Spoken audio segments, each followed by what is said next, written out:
All right, so here I am with part two. And I want to kind of remind you of what I was talking about on the first part.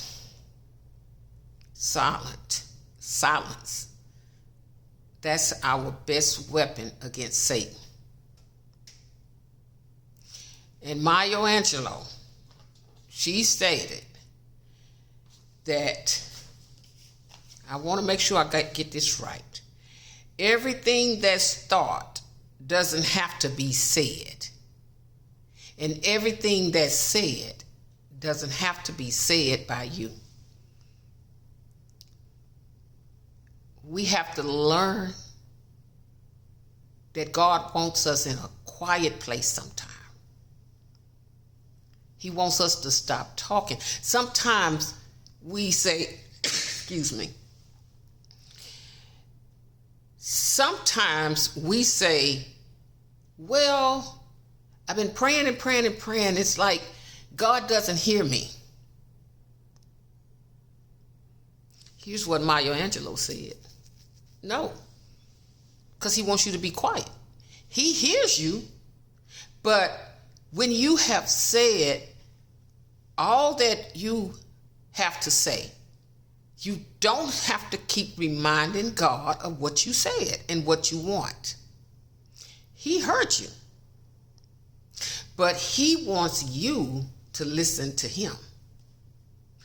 He wants you to hear his voice. Sometimes we have so much noise in our ears, we can't hear God. And we'll accuse other people of the same thing. But we're doing the same thing that they do when we don't listen for his voice.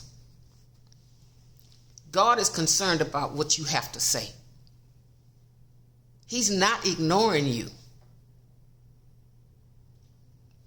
He just wants to remind us, I hear you. I hear you. But I want you to listen to me.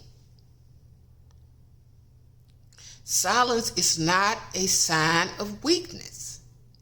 Silence is a sign of maturity.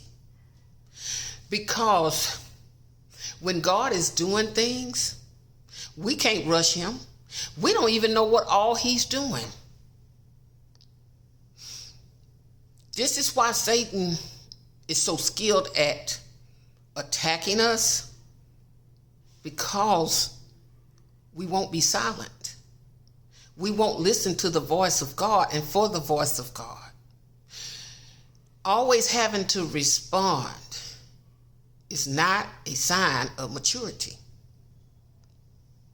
Not when you say, I'm trusting God, I'm depending on God, you know, the things that we say. But are you listening to God? You're not weak because you're not saying anything. Sometimes God is trying to hide you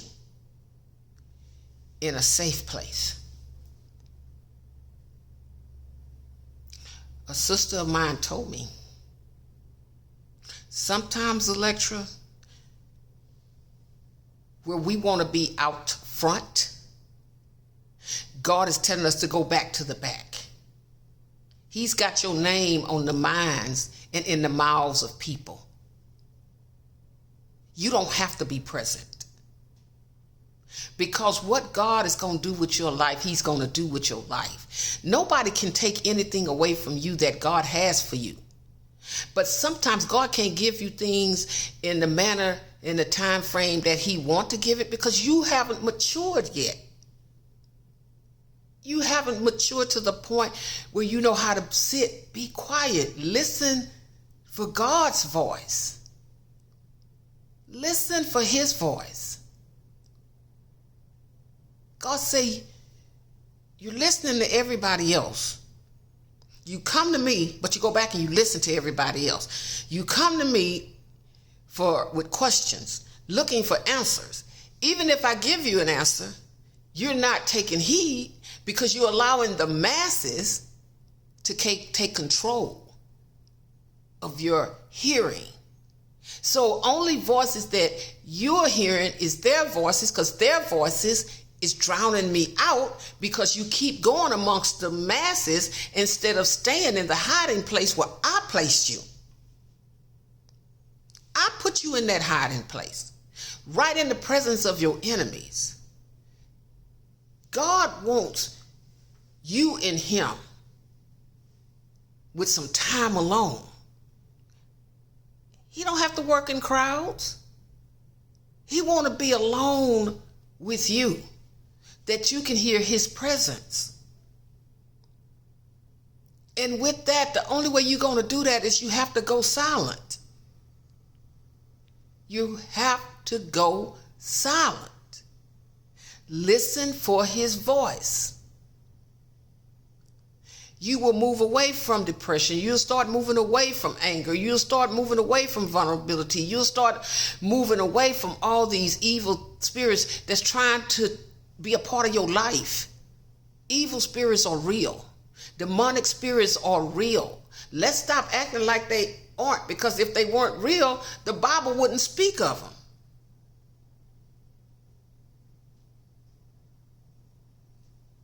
It's a reason why in these 66 books, that everything that we go through, you can find it in the Word. The only way that you can beat Satan, you got to know the Word. You don't have no strength. You don't have a lick of strength against Satan. Your power, you give it away when you start talking, when you start reacting, when you get angry, when you lash out, when you start doing things that you wouldn't have did if you was in your right mind. But that happens when we leave God out. Because basically you're saying, God, you don't know what you're doing. You're not handling this fast enough. I got this. You get back. And he'll let you go forth on that thing. And guess what? You're going to mess it up every time. Every time. When we try to resolve things on our own, guess what? We only create worse scenarios. Because I heard Oprah say this. A lot of people that's in the room with you, and you hit hard times, and then you see less and less of them, that's not them leaving on their own. Because they want to watch you fall. They want to watch you be crushed. They want to watch Satan put his foot on your neck and just drown you out and demolish you. They're not leaving on their own. That's God moving them out the way. That's God moving them, and they don't even know that that's God moving. They think that's them. But no, that's God saying, get your hands off my child. I already see I knew what y'all was doing before it started coming to light. You know how you pray for your children? You ever pray for other people's children? You ever pray for other people's marriages? You ever pray for friends? You ever pray for bonding? You ever did that? See, because God wants us to stay focused on his word and pray for people without judgment. Pray for them without judgment.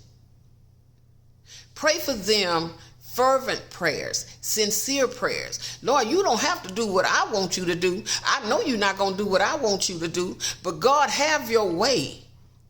Have your way, Lord. And whatever you have to do to get them through this point in their life, just give me the strength to bear it.